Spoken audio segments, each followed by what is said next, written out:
चलो बच्चों एक क्वेश्चन सॉल्व करते हैं। Mister Y issued a cheque for ₹10,000 to said which was dishonored by the bank because Y did not have enough funds in his account and has no authority to overdraw। Simple बात है, Y ने एक check बनाया और 10,000 रुपये का check बनाया और उसके बैंक में 10,000 रुपया नहीं थे। इस कारण से वो जो पर्टिकुलर चेक था वो डिसऑनर हो गया। बैंक ने उस चेक को डिसऑनर कर दिया। Examine as per the provisions of negotiable instruments act 18 ये ईयर गलत लिखा है, 1881 होना चाहिए। Negotiable instruments act 1881 whether mister Y is liable for dishonour of cheque. So obviously mister Y dishonour of cheque के लिए लायबल होंगे। डिसऑनर ऑफ चेक के लिए एक सेक्शन था, बहुत इंपॉर्टेंट सेक्शन था, उसको याद रखने के लिए अपन ने ऐसा स्टोरी बनाई थी कि एक बंदा है जिसका नाम है थिम्पू, THIMPHU, लास्ट में PHU है। उसने चेक डिसऑनर कर दिया। तो थिम्पू के हिसाब से जो डिसऑनर ऑफ चेक है उसका सेक्शन नंबर क्या बनेगा गाइस? TH का मतलब 1 हो गया, ठीक है, M मतलब कि 3 हो गया और PH का मतलब 8 हो गया। तो मतलब कि ये हो जाएगा section number 138 of negotiable instruments act 1881। तो उसमें क्या दिया हुआ है, क्वेश्चन क्या पूछ रहा है कि mister Y liable for dishonour of cheque if yes what are the consequences of such an offence.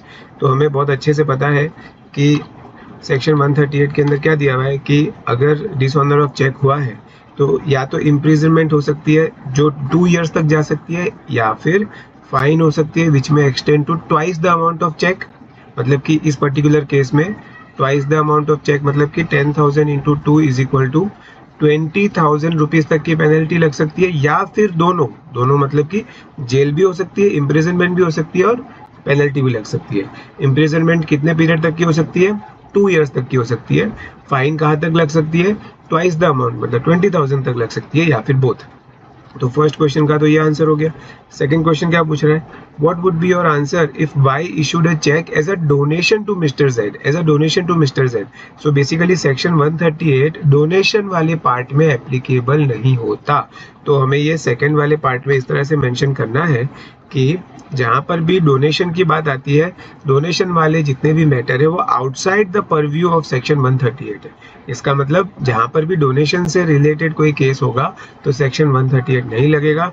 इसका मतलब इस पर्टिकुलर केस में अगर डोनेशन किया होता तो वाई को ना तो जेल होगी ना फाइन भरनी पड़ेगी, क्योंकि सेक्शन 138 लगता ही नहीं है।